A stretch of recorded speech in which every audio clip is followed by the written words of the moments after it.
26শে জানুয়ারি ছুটির দিন, তাই একটু ঘুরতে যাওয়ার উদ্দেশ্যে বেরিয়ে পড়লাম বাড়ির থেকে সকাল সকাল।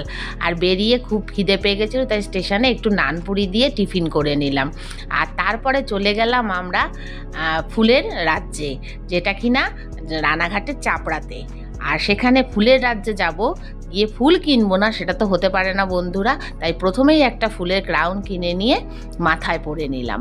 আর পরে নিয়ে যথারীতি টিকিট কেটে 20 টাকা মাথা পিছু টিকিট দিয়ে আমরা ভেতরে প্রবেশ করলাম। আর প্রবেশ করেই দেখলাম প্রথমে এই ফুলগুলো। আর ফুলগুলো এখন তাও একটু দেরি হয়ে গেছে, প্রায় শীত শেষের মুখে, তাই একটু কমই ফুল ছিল। তবু যা দেখেছি তা অনেকটাই হৃদয়ে ভরে নেওয়ার মতো। আর সেগুলো দেখে কয়েকটা রিলস বানালাম, বানিয়ে নিয়ে আর তারপরে আল দিয়ে দিয়ে জমির আল দিয়ে দিয়ে বেশ যাচ্ছিলাম, বেশ ভালোই লাগছিল। তবু একটু ভয় ভয়ও করছিল। আর চারিদিকটা দেখো কত সুন্দর, আর কি সুন্দর মানে লাগছে। সচরাচর এগুলো তো আমরা চোখে দেখি না, আর যখন পাই তখন যেন মনটা ভরে যায়। আর এই শস্য খেতে এসে কার না ভালো লাগে, আর শস্য খেতে এসে রিলস বানাবো না সেটা তো হতে পারে না একদমই। তাই প্রথমেই কতগুলো আগেই বললাম তোমাদেরকে রিলস বানিয়ে নিলাম। আর তারপরে দেখো কিছু ফটোশ্যুটও করে নিলাম।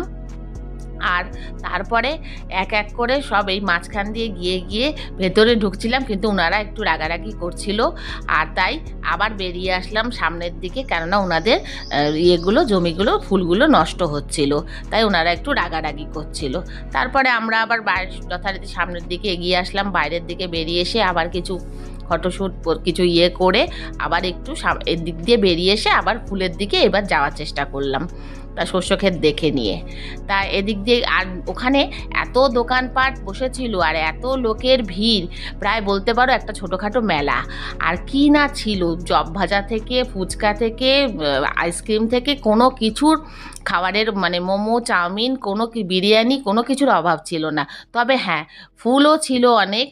আর দেখো ফুলগুলো তোমরাও দেখো, দেখে নাও, খুবই সুন্দর ফুলগুলো। আর ফুল কার না ভালো লাগে, ফুল প্রায় সকলেরই ভালো লাগে। ফুল ভালো লাগে না এমন মানুষ বোধহয় কেউই নেই। আর আমরাও দেখছিলাম সেখানে আর একটা জিনিস, যেটা হলো সবাই বেশ ফুলগুলোকে তুলে তুলে নিয়ে কেউ কেউ সব বিক্রি করছিল, আর বেশ কম পয়সাতেই ফুলগুলো বিক্রি হচ্ছিল। আর তারপরে আমরা বাড়ির পথ ধরলাম। আর এখানে কাঁচরাপাড়াতে ফিরে এসে আমরা পাঁচু গোপালে একটু লাঞ্চ করলাম, বেলা হয়ে গেছিলো, তাই একটু বিরিয়ানি আর মিক্সড ফ্রাইড রাইস খেয়ে তোমার লাঞ্চটা শেষ করলাম। আর তারপরে খাবারগুলো খুবই সুস্বাদু ছিল। অনেক দিন ধরেই ভাবছিলাম একটু পাঁচু গোপালে খাওয়া দাওয়া করবো, তাই এবার করেই নিলাম।